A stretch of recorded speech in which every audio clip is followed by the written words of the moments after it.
Magandang araw na naman mga bossing.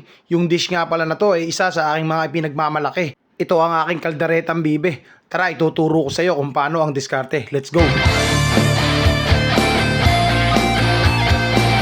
Simple lang naman lutuin to. Medyo marami nga lang, Ricardo. Pero wag kang mag-alala, boss ko. Lahat naman yan ay nakikita sa merkado. Kaya naman areglado. Pag nalaman mo yung diskarte na to, siguradong hindi ka madidihado. Kaya naman simulan na natin ang paggigisa. Alam naman natin ang bibe may angking lansa kaya nadagdagan natin ng konting luya. Pati yung bawang isasabay na para lumabas na ang kanilang aroma. Sibuyas na pula kasunod na niyan ay yung patis. Tapos pag singaw ng patis isasabay na ang kamatis. Yan lang ang sikreto pare para hindi ka na gumamit ng tomato sauce na nakapakete. At pag ganyan na ang itsura pre, ilalaglag na natin yung bibe. Sabi ko nga kanina yung bibe ay may angking lansa. Kaya naman idadaan natin sa matinding pagsasangkot siya. Hindi pwede yung basta-basta at bara-bara. Dapat lahat nasa ayos repa para naman maging mabisa ang ating kaldereta.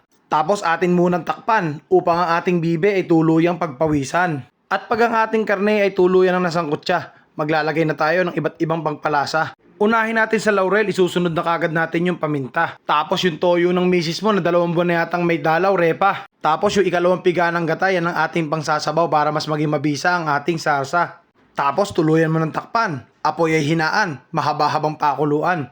At makalipas ang kalahating gasol mga pare, i-check na natin kung tunay na nga lumambot yung ating karne. At pag lumambot ng tuluyan, pwedeng-pwede na natin tong sukaan. At ang kasabihan ng mga matatandang hubo, basta naglagay ka ng suka, wag mo sasabayan ng halo. At makalipas ang ilang minuto, idadagdag na natin ang iba pang ricado. Simulan natin sa siling pokinggan. Tapos yung karot at patatas, sabay na nating ilalagayan. Tuloy-tuloy lang sa paghahalo, repa, hanggang ang lahat ay mabalutan ng sarsa. Tapos ikakarga na natin yung gata, yung unang piga. At hindi makukumpleto yung lasa ng kaldereta mo, kundi natin lalagyan ng liver spread na itatago natin sa pangalang Rino. Haluin mo lang ng dahan-dahan at isang kulo na lang naman yan. Kasi pagkatapos natin tong takpan, sigurado malapit nang maluto yan.